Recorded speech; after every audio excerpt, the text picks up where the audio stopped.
In 2024, 1,772 new certified piston aircraft were sold around the world. The most popular 10 of these models made up for 82% of all those sales. These 10 planes are as follows in ascending order. Number 10 is a two-way tie with 53 deliveries each, Diamond DA42 and the Tecnam P2010. DA42 has been around since 2004 and traversed many versions. The current offering is the DA42-6. DA42 does well for a few reasons. It burns jet fuel, and while it's very popular as a trainer, it's also very desirable as a personal airplane or as an owner-operated corporate airplane. This is evident when we look at the primary competitor in the training market, the Tecnam P006. And despite 42 costing twice as much, it sold twice as many units. So the P2006 didn't crack the top 10, but the P2010 did. The P2010 is basically a Cessna 172 style trainer / personal utility type plane. Same basic sats as the 172, same Lycoming 360 engine. It's got some composite construction. One of the biggest differences between it and the 172 is that it's Italian, which of course explains why it's so much more stylish. It's popular in Europe, and it sold 53 units just like the DA42. Number 9 is another Tecnam. The Mentor is a trainer start to finish. Two things that make for a good trainer: A, forgiving to fly, and 2, simple to maintain. Mentor is both those things. The design tolerates trainer unique quirks such as a landing gear lever that doesn't connect to anything, giving the student a chance to flip their knob without risk of landing gear up. Number 8, at 64 units sold, we have the Diamond DA62, making it the best-selling piston twin of the year. Not many piston twins still for sale, truth be told. Piper got away with selling 26 Seminoles. Tecnam moved 23 P2006s and 12 P2012s. And last, and also least, Beech sold a very, very disheartening 258 Barons. So cheers to Textron for keeping the Baron alive, and cheers to those two crazy bastards who spent $1.5 million on a new Baron. Thanks, dudes. P.S. To the aforementioned bastards, please call me. I would love to ask you about your airplane. Diamond, on the other hand, as I mentioned, 64 DA62s at $2 million dues each. That's a lot of sales. 62 is, in my opinion, for Cirrus buyers who have their multi-rating and 500 extra hours in their logbook. Seriously, anyone who's in the market for a Cirrus would be in the market for a DA62 if they had more hours at a multi-ticket. Anyway, you know the Cirrus is coming up on this list, and I'll tell you who I think is buying them. But for now, take any person who's legitimately in the market for a brand new Cirrus at 500 hours to their logbook at a multi-engine rating, and presto, they're in the market for a DA62. Anyway, more when we get to SR22. Next, this one is weird. It's a tie. Number 7 and number 6 both produced 76 airplanes. That's fucking weird, man. First is our third and final Tecnam on our list, P2000 HAC, and our first Cessna 182. Though I combined the sales of the 182 and the 182T, but yeah, 182 should be no surprise. Like its little sister, the 172, it's among the most well-rounded airplanes ever. 182 being the larger, faster, more expensive, more of everything. Less of a trainer though, and where the 172 fulfills trainer and personal airplane role, the 182 is really all utility, no trainer. Anyway, back to the Tecnam. The P2000 HAC looks just like the P2010 from 20 feet. It's just the light sport version. 100 horsepower Rotax, 2 seats.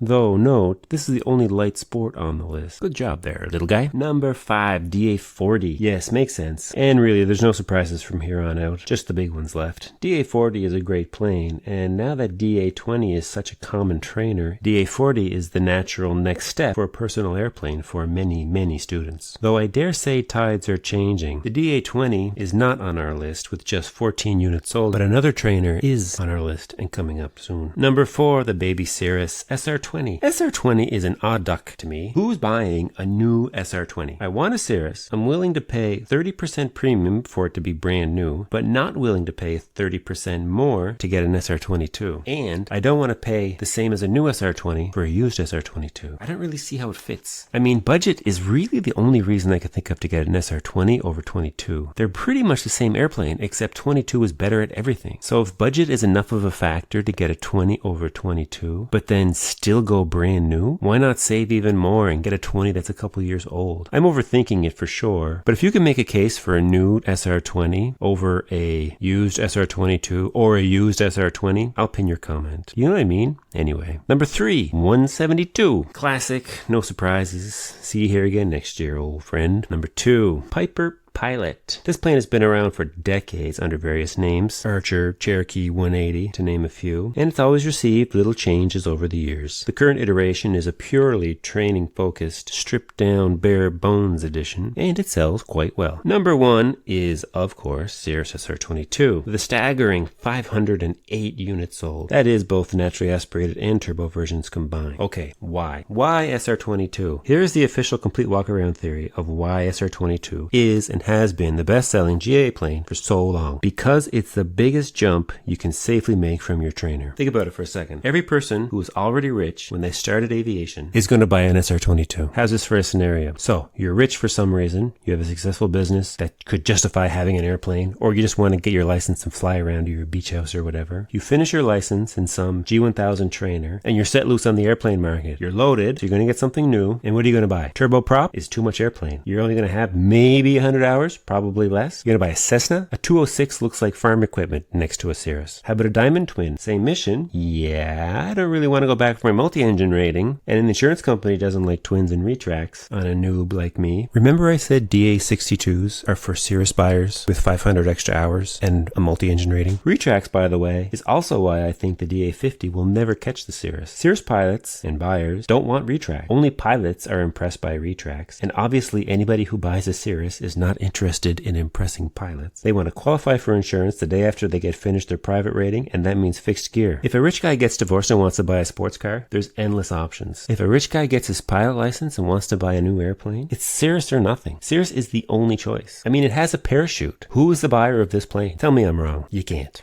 Best-selling Pistons. Dynon's my sponsor. See you in the next.